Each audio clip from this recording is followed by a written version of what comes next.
Olá, tudo bem com você? Satisfação estar contigo para darmos continuidade a mais algumas perguntas do estudo de número 12. Estamos falando sobre o anjo de Apocalipse 18. Me acompanhe nas perguntas 7 e 8 da lição. Ao que é comparada a obra do outro anjo? No caso aqui, o anjo de Apocalipse 18. Temos alguns textos da Bíblia e também do Espírito de Profecia. No capítulo 2 de Atos, nós encontramos a história sobre o derramamento do Espírito Santo no dia de Pentecoste, lá com os discípulos.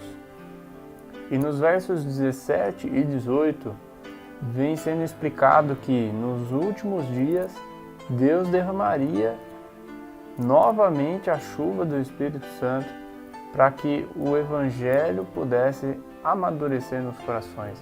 Acompanhe a leitura. E nos últimos dias acontecerá, diz Deus, que do meu Espírito derramarei sobre toda a carne, e os vossos filhos e filhas profetizarão, os vossos mancebos terão visões, e os vossos velhos sonharão sonhos. E também do meu Espírito derramarei sobre os meus servos e as minhas servas naqueles dias, e profetizarão. Esse é o texto de Atos. O texto de Joel 2:23 diz assim: E vós, filhos de Sião, regozijai-vos e alegrai-vos no Senhor vosso Deus, porque Ele vos dará ensinador de justiça e fará descer a chuva, a temporã e a serôdia no primeiro mês. E também temos o texto de Oséias 6, verso 3. Conheçamos e prossigamos em conhecer ao Senhor, como a alva será a sua saída, e Ele a nós virá como a chuva serôdia que rega a terra. Então os textos de Ellen White dão uma luz sobre o trabalho que será realizado nos últimos dias, que é comparado ao trabalho que foi realizado lá em Pentecoste no tempo dos discípulos. Acompanhe a leitura no Grande Conflito, páginas 611 e 12. Esta obra será semelhante à do dia do Pentecoste. Assim como a chuva temporã foi dada no derramamento do Espírito Santo no início do Evangelho para efetuar a germinação da preciosa semente, a chuva serôdia será dada em seu final para o amadurecimento da seara. A grande obra do Evangelho não deverá encerrar-se com menor manifestação do poder de Deus do que a assinalou em seu início. As profecias que se cumpriram no derramamento da chuva temporã no início do Evangelho devem novamente cumprir-se na chuva serôdia, no final do mesmo. Eis aí os tempos do refrigério, que o apóstolo Pedro esperava quando disse: arrependei-vos, pois, e convertei-vos, para que sejam apagados os seus pecados, e venham assim os tempos do refrigério pela presença do Senhor, e envie Ele a Jesus Cristo. Um último trechinho da lição traz um texto da meditação matinal de 99, e recebereis poder, diz assim: o derramamento do Espírito nos dias dos apóstolos foi a chuva temporã, e glorioso foi o resultado, mas a chuva serôdia será mais abundante. Então nesses textos a gente vê essas duas chuvas, temporã e serôdia. Mas de onde vêm esses termos? Foi invenção humana? É Deus que utiliza isso? É o que a pergunta 8 quer nos esclarecer. Por que o Senhor utiliza esse símbolo da chuva? Nas notas, Ellen White explica o seguinte: esse termo vem da agricultura. Existiam dois momentos onde é importantíssimo que haja chuva para a plantação. Antes do plantio, a terra deve ser preparada para receber o grão.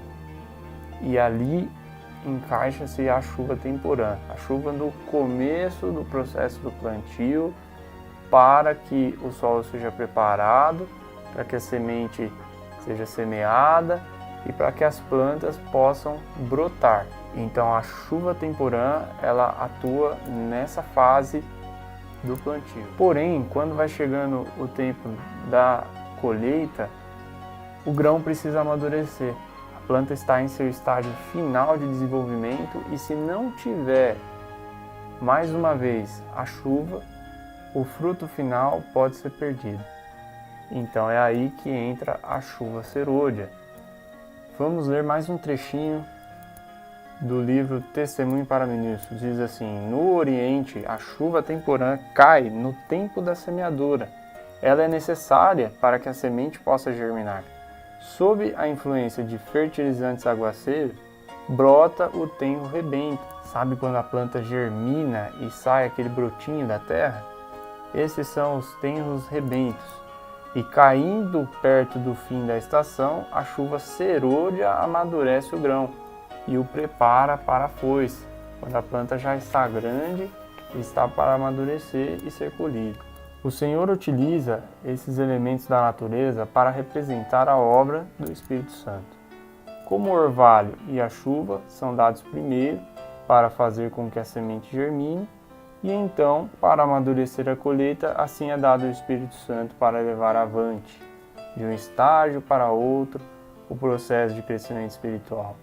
O amadurecimento do grão representa a terminação do trabalho da graça de Deus na alma. Pelo poder do Espírito Santo, deve a imagem moral de Deus ser aperfeiçoada no caráter. Devemos ser completamente transformados à semelhança de Cristo. A chuva serôdia, amadurecendo a seara da terra, representa a graça espiritual que prepara a igreja para a vinda do Filho do Homem. Mas a menos que a chuva temporã haja caído, não haverá vida.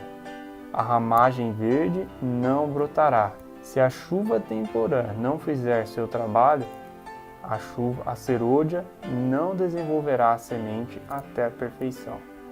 Aqui tem um ponto importante, né? Que não é só a chuva serôdia que vale e não é só a chuva temporã que vale. Ambas são importantes.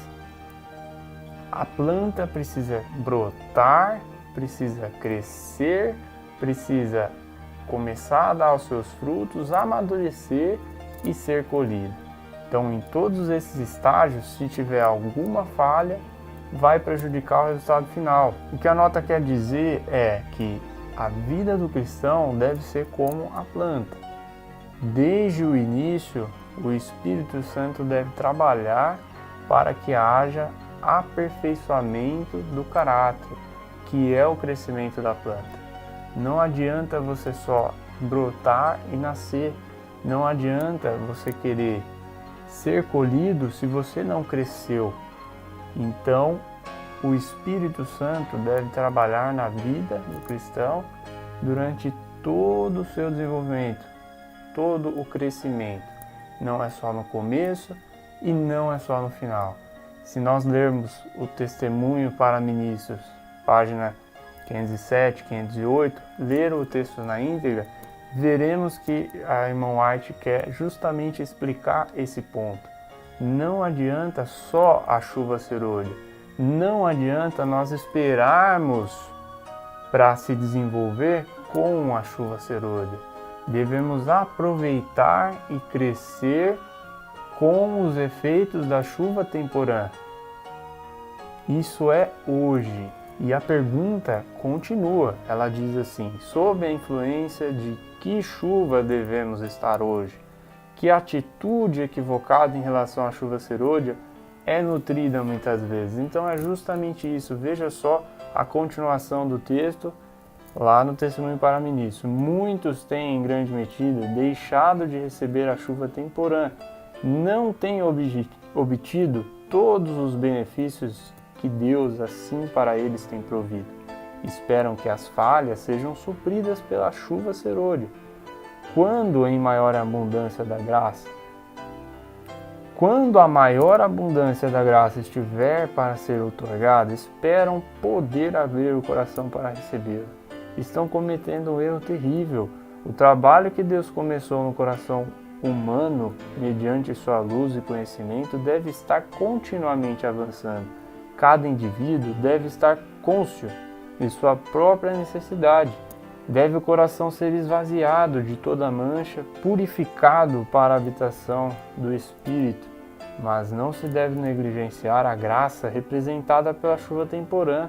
Só os que estiverem vivendo de acordo com a luz que têm recebido poderão receber maior luz.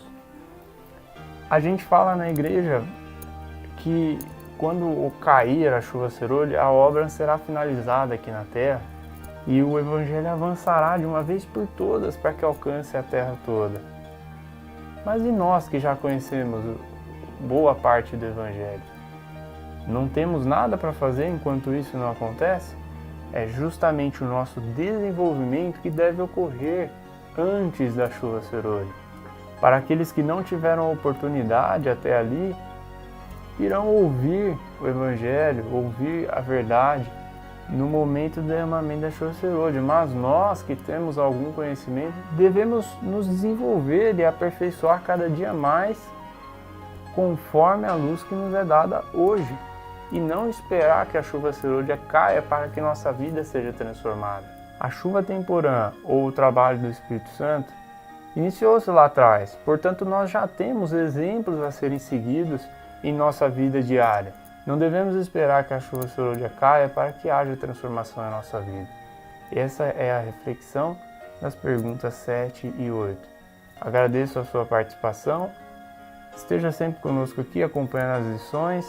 Não deixe de comentar, inscreva-se no canal, é só abaixar a tela aí, clicar no botãozinho e esteja acompanhando a gente nos próximos vídeos. Muito obrigado, fique com Deus e até o próximo vídeo. Em nosso site vocês encontrarão estudos, notícias, dicas de saúde, além de todas as nossas lições. Participem conosco através da nossa página no Facebook.